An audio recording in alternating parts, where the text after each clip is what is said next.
Entre Carpentras et Malaucène, le village du Barou, perché sur son contrefort montagneux, s'impose dans le paysage entre les dentelles de Montmirail, le Mont Ventoux et la plaine du Comtat vénessin. En nid d'aigle, l'imposant château fut bâti sur une forteresse de l'époque féodale et modifié à la Renaissance.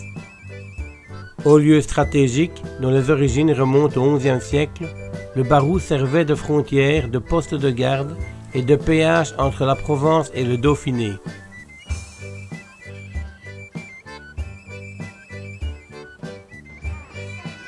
Avec son donjon qui permettait de surveiller les alentours, il protégeait également la plaine du Comtat vénessin des invasions sarrasines et italiennes. Majestueusement perché sur un promontoire qui domine la plaine comtadine, le château du Barou pense peu à peu les plaies d'une histoire mouvementée.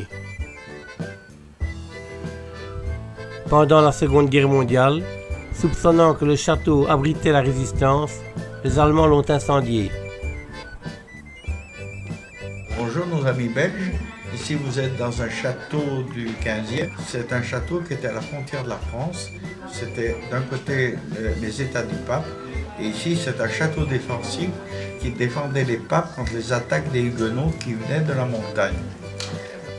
À la Révolution c'est devenu français et pendant 300 ans il a été pillé, toutes les pierres du château ont été enlevées et c'est les gens du pays qui ont construit avec.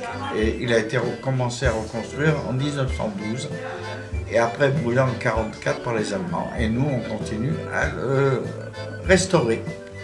Voilà.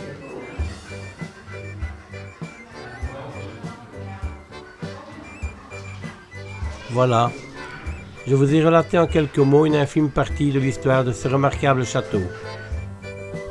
Il ne vous reste plus qu'à venir le voir, accueilli par de formidables bénévoles, qui ne seront pas pour rien dans le souvenir attendri que vous garderez après avoir visité ces entrailles meurtries.